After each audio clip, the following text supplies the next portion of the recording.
Hi, I'm Dr. Arj Imbuldeniya. I'm a consultant orthopaedic surgeon and I specialise in surgery of the knee and the hip.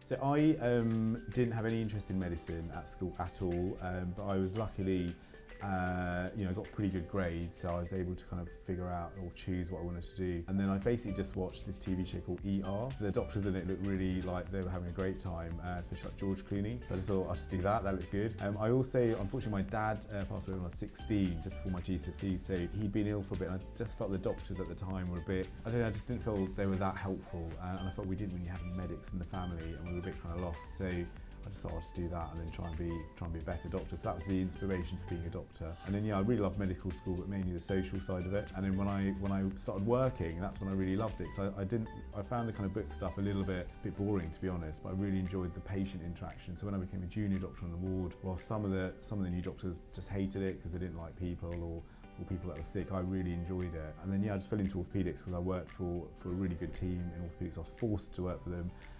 And then they forced me into the operating theatre against my wishes, and then they made me do a little surgery on someone just to take that someone had a little bump on the bone, like a little growth on the bone that was harmless. So I did the surgery. I sort of cut the skin with all of them sort of watching me and like mocking me. Took a little chiseled it off, and then put some stitches in, put a dressing on, and then I was like hooked because I just fixed that person in my mind. So yeah, I think orthopaedics is a really fun field. It's full of technology. It's always advancing, and we're normally quite a nice bunch, so I quite enjoy what I do actually. Yeah.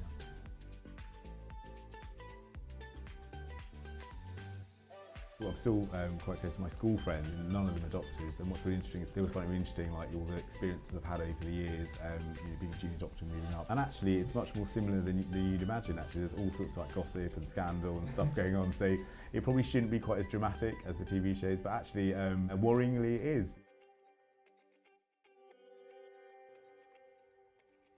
I think being a good doctor, a lot of it is being really good with people and understanding that people are really different, they come from different backgrounds, they've got different attitudes and expectations and worries. So I think that's the first thing, is just to understand that, and also knowing when not to operate. So often people will see me and they'll be a bit nervous because they're seeing a knee surgeon or a hip surgeon. And I'll say, look, 80% of my patients we don't operate on them because there's other ways we can fix you. We're just here to kind of help figure out what's wrong. So I think knowing when not to operate is really important. And then just being super honest. So if there's a mistake or you don't know what you're doing or you don't know how to do something, just say it. I'll often say to patients that, this is great, but I'm not the right person for this. But let me help you find someone who is.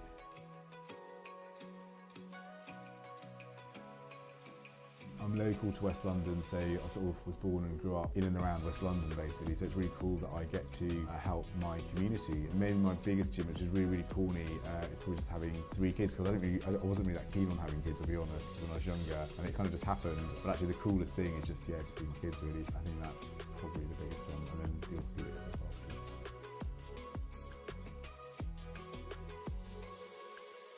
Oh, literally, well, one of my good moments, I've got a really good friend who's just become the team doctor, so that's really good. So I'm hoping he can sort me out some perks, like meeting all the players. But I think just getting promoted from the championship in the playoff final a few years ago, because I've been there when we've lost like 10 playoff finals. Like no team in the United Kingdom has ever done that. So I've nearly been to all of those Wembley delays where we've basically come back as a loser. Is the worst. And I was there, my son somehow blagged a ticket. I think he got it in a lottery because it was over COVID. And because I was his dad, I got to take him. So he actually won the ticket to Wembley for us to play, I think it's Swansea. And we won. I couldn't believe it. For him, it's kind of normal because he's really young. And I was like, this literally doesn't happen.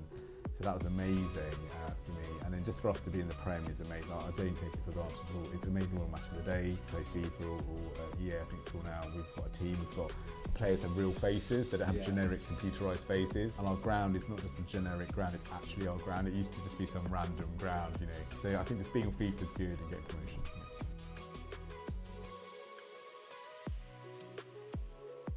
I guess as a nice person, just a good guy. Yeah, just a normal person. Yeah, that's it really. Yeah, he was a good guy. Or it depends who it is. If it's a patient, he's a really nice doctor. Always listened to me, treated me properly. And if it's family, hopefully he was a good dad. He wasn't too tough. He let me get to a party. But I think the problem is if you live too long, no one remembers you because everyone else is dead. So it just depends when you die really.